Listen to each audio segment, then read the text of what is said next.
So why should any student study the Trivium? The biggest reason, I suppose, or the reason why we wanted it in the curriculum in the first place was the fact that it's regarded as Aristotle puts it, as the tool of science. So that is to say logic particularly. And it's because it takes the very thing about a human being that allows us to know the world and to know God, and says, all right, how does this faculty work and how do we perfect it? And that's the whole goal of logic at the very beginning of all this, is to say, if we're going to learn anything, we should address ourselves to this tool by which we do the learning and figure out how to perfect it. So for any student, that's kind of the jumping off point. This is, the Trivium is addressing itself to the question of the tools of learning and saying, how do you learn to fish, so to speak, going back to that, right? So instead of giving somebody a fish, you say, how do you fish? And so that's what this is like. It's attempting to just take the skill itself by which you would go about doing all of the rest of your learning and work to perfect that, or begin to perfect it. You shouldn't say you're going to perfect it in the first course you take, but that's what the Trivium is about, is these ways by which we are entering into the process of really understanding how to go about learning. So basically, logic is a hammer in some ways, right? Right. Where students will be given the hammer and say, now let's learn how to use this hammer in order to build a structure, to build a building. Yeah. And that's what logic is. But, logic is the tool by which we then approach any other subject of study too, right? Right, yeah, and so it leads you into everything. And in the way, we do it in the curriculum, grammar being covered elsewhere, our first course is in logic, and then in rhetoric. So what that does is take us, in a manner of speaking, from the perfection of the tool as I use it by myself into the perfection of the tool as we use it together. Because it's not just me thinking alone and formulating perfect thoughts, it's everyone, working together to think and speak and so the basis for a community gathered around learning is in the introduction of rhetoric, and it's the fruition of logic in a way too, because you're dealing with how it is that it comes out of our thinking and into expression, right? Yeah. But then we culminate with our course in Method and Divisions of the Science, and so that is addressing itself very particularly to the question of, okay, now that we've talked about the tool, where do we go? What is it then that science is, in fact? And so that, following, it's St. Thomas's commentary upon Boethius's writing on the Trinity, which is really funny. But that's where Boethius lays out this set of divisions, and then Aquinas comments on them. And so that then says, understanding what rationality is gives us the basis for understanding the different categories of things that you can study and how it is that we understand them.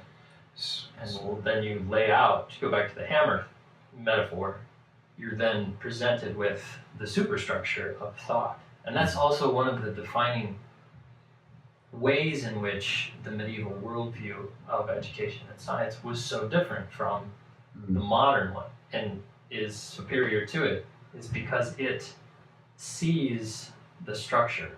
The whole idea of a liberal education, or the curriculum paideia, as Cicero refers to it. So the well-rounded education is that it recognizes the integration of knowledge in the wise person.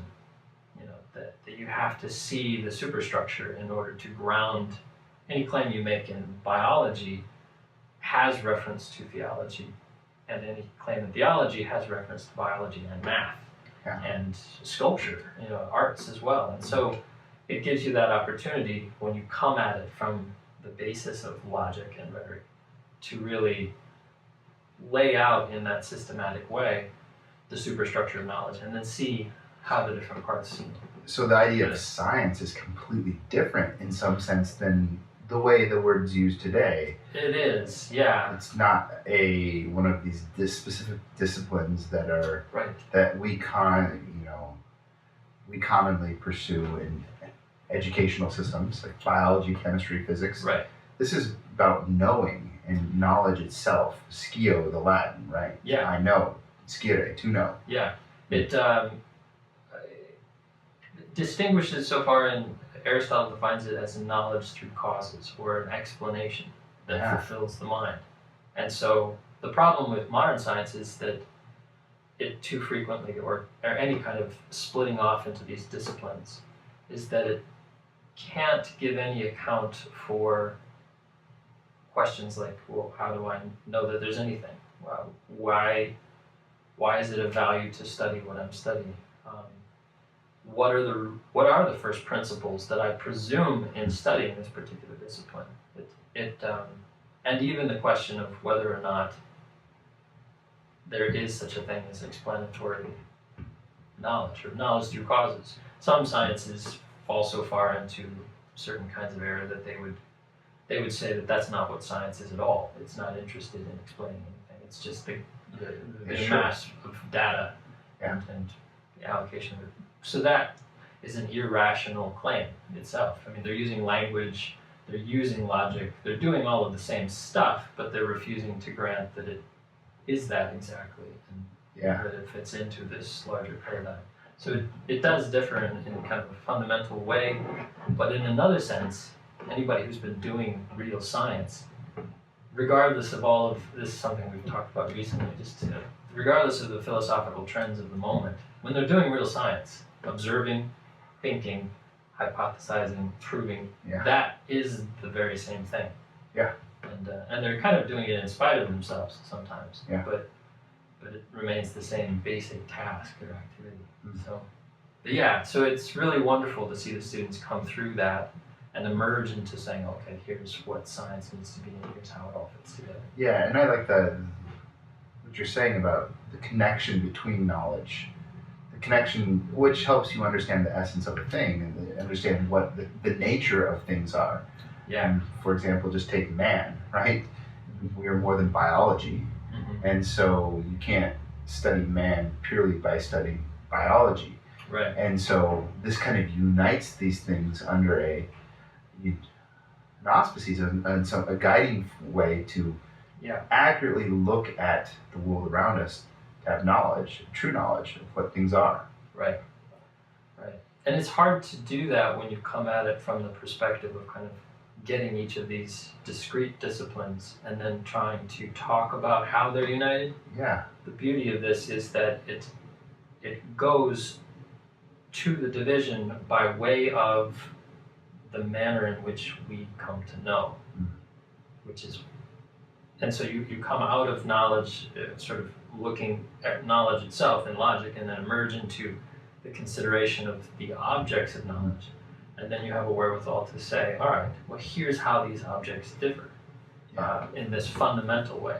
Whereas the modern schemes of science would all talk about the differences in the objects, and then it's more muddled. It's harder to make a clear schema that has a unifying principle. So that's fascinating. So logic is looking at how language works and how it's a tool for us to be able to reason well, and it's a tool that we need to use in order to learn other things. Mm-hmm. Rhetoric is then applying that to communicate well and to communicate in a community. And then through the methods and divisions of the sciences, it's seeing the world then in some sense. It's seeing the world and creating almost a rhetorical construct in some sense so that one can talk about it too with one another. Right, that's a very good point. One of the things we cover in rhetoric and then at the beginning of methods and divisions is that working together in community around science is necessary and is vastly important, and this is something that many people, commentators upon education, have talked about. If you don't have a common language for discussion, this provides that. It gives you this So regardless of what interests each of the different kids has, we've covered where it fits into the larger picture, and they can then have a basis for saying, all right, here's how theology fits into whatever I'm interested in. I mean, we've got kids who are doing computer programming, we've got kids who are interested in physics, biology, all these different things, but this provides them that unified vision so that they can have a commonality in which to speak. And I would think it would be really refreshing because the student would see that the pursuit of truth is the end goal of all of this study of science, right? Right. All of this knowing is about truth and seeking for truth and wanting to know truth. And the end goal of all the sciences is that. Right. The acquisition of truth. What is truth? Mm-hmm. Mm-hmm. And you have to have the tools before you can do that. Right. You have to have logic and rhetoric and grammar before you can do that. Yeah. And the other great thing, and kind of bringing it back to this question of truth, is that what one discovers is that when we talk about the study of logic and these things, we can fall into the error of thinking that it is all the same, that all studies of logic are the same, or all approaches to it. But what you find when you read Aristotle and Aquinas, and when you study in the sort of the tradition of Thomistic realism, is that we can't really divorce the way we do logic from our commitments, philosophically speaking, right? Mm-hmm. So what we find is that the very theory of logic that's being proposed is being proposed just as much because of the philosophy of realism that undergirds it as it is because it's a practical way to do. It's not just the art then. And putting it another way, the ontology of this philosophy and this way of doing logic are inseparable. Yeah. Because you're talking about the very basic categories of thinking and how the mind does really have access to the world. And you're defending those claims and grounding them in that philosophical tradition, even as you do, So it's not purely Cartesian logic. Absolutely. It's completely different than that. It's not symbolic logic. It's making a comment about how things really are. Yeah. And it begins with the claim that there are three basic acts of the intellect, and how those then bring us into direct contact with the knowable in the world, and it presumes that the world is knowable. So it's not just a big difference. Yeah, it's not just a language arts course. This is the beginning of the the thing that precedes philosophy, but also is philosophy itself. Yeah. And that was one of the debates in the classical schools, is whether logic constitutes a part of philosophy or not. And at this point, I think we'd have to say it does, more so, because we've seen the emergence of these other logics that are that reflect different philosophical propensities. I just wonder if historically you could argue, well, it was born out of the philosophical schools. Right. I mean, it didn't come from, Right. Aristotle wrote the yeah, exactly. Aristotle wrote not the rhetoricians. The Lyceum, and that's where it came out of, and so, yeah, interesting. So to bring it back to the first question, we do the Trivium because it is the vehicle by which we introduce the basic tools for all of the sciences that they're going to approach, all knowledge that they're going to take in. We include it because it is,